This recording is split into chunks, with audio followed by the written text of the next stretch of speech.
Une cérémonie a eu lieu en l'honneur des victimes ce lundi.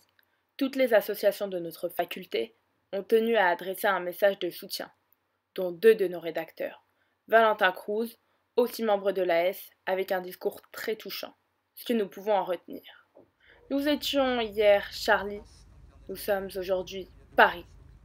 Et nous resterons la France, car nous resterons unis. Également, la rédactrice en chef du Money Times, Jenny Ayoun, a tenu à adresser un message, avec un discours issu d'un extrait du journal d'Anne Frank, très poignant et révélateur d'espoir. Je ressens la souffrance de millions de personnes, et pourtant quand je regarde le ciel, je pense que tout finira par s'arranger, que cette brutalité aura une fin.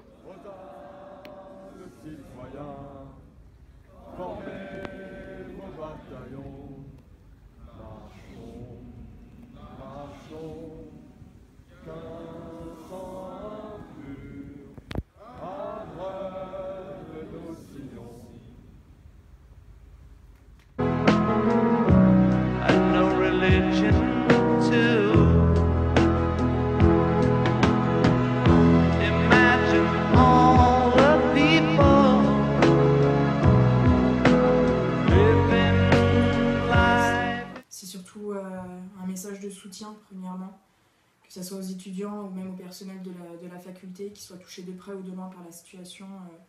On veut faire passer le message comme quoi on est là pour eux et qu'on souffre tous ensemble. Et puis il y a aussi un message quand même d'appel au calme et d'union, dans le sens où c'est vrai que la situation elle peut faire peur, mais c'est vrai qu'on peut s'inquiéter, mais il faut quand même qu'on reste calme, il faut que de là découle une certaine union. Participant à cette commémoration. Un message de paix et d'union surtout, malgré le fait que tous les Français puissent sentir un côté sectaire au quotidien, les Chinois, les Rebeux, les Renois, les Muslims, les chrétiens. On a été attaqués sans division de la société, c'est nous Français qui avons été attaqués. J'aimerais qu'on s'en rende tous compte, qu'il n'y ait pas d'amalgame qui soit fait entre musulmans et extrémistes, entre racailles et musulmans, entre rebeux et musulmans. Les terroristes nous ont tous atteints de cette manière. Il ne faut pas avoir peur, il faut continuer à vivre et vivre la France, vivre la République. Et puis une pensée pour toutes les victimes de ces attentats. Je pense qu'il va falloir leur faire honneur en continuant à vivre comme on le fait quotidiennement, en se protégeant aussi. Je pense que c'est la meilleure façon pour nous d'honorer leur mémoire et puis veiller les uns sur les autres, diffuser des messages de paix, d'amour, ne pas faire d'amalgame, ne pas tomber dans le piège que nous tendent les islamistes et rester soudés, vraiment. C'est la meilleure réponse qu'on peut leur donner. Montrer vraiment qu'il faut être solidaire entre nous et rester avec cette joie de vivre que nous, les Français, on a. Qu'est-ce que vous avez ressenti avec tous ces étudiants-là qui étaient aujourd'hui en masse pour rendre hommage justement à ces victimes-là?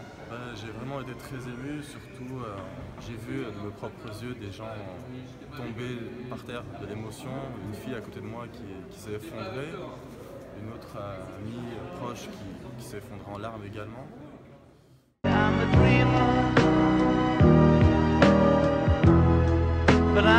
Vous parlez de guerre, êtes-vous d'accord et qu'est-ce que cela vous inspire?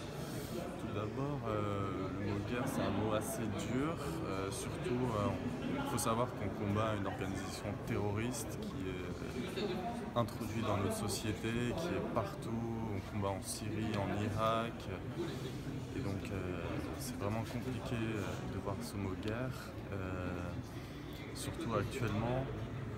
Quand on parle de mot guerre, on parle de déploiement militaire. Êtes-vous d'accord et qu'est-ce que cela vous inspire? À l'heure qu'il est, la guerre a commencé beaucoup plus tôt à mon sens, dès lors que on est passé d'un conflit qui était double, entre deux personnes qui étaient bien ciblées, qui étaient les États-Unis et la Russie, et au moment de l'implosion de la Russie, finalement on s'est retrouvé avec des conflits un peu partout. Donc vous nous posez cette question à nous aujourd'hui, bien sûr que la guerre a commencé. Finalement, tu es contre un peu les attaques, tu sais qu'il y a eu des attaques qui ont été faites cette nuit? Je suis un minimum contre des bombardements. La réponse doit être totale et immédiate, je suis d'accord, mais pas avant la sécurisation du territoire. C'est-à-dire que là on est toujours en danger, ils se sont permis quand même de répondre à Daesh. qui est pour moi pas clairement responsable. Est-ce que tu penses que les politiques ont véhiculé un message de paix ou pas du tout? Est-ce que tu es satisfait du message qu'ils ont véhiculé ces derniers jours? Est-ce que tu t'es senti... Pas par tous. D'accord. Pas par Nicolas Sarkozy qui parle d'un état de guerre et qui veut la faire. Justement, je pensais plus à Mélenchon qui remettait en question les actes de nos politiques antérieurement à ces attentats, qui en soi reste un minimum responsable de l'état des choses. Un peu dérouté par la situation. C'est vrai que on s'attend jamais à ce que ça puisse nous toucher tant qu'on le voit à l'étranger, tant qu'on le voit aux informations. On ne pense jamais que on peut y être. Et aujourd'hui, la situation, elle fait que on ouvre les yeux et on se rend compte que on peut être tous touchés d'une manière ou d'une autre, et là on l'est directement, donc c'est vrai que c'est quand même assez déroutant d'être dans cet état d'esprit.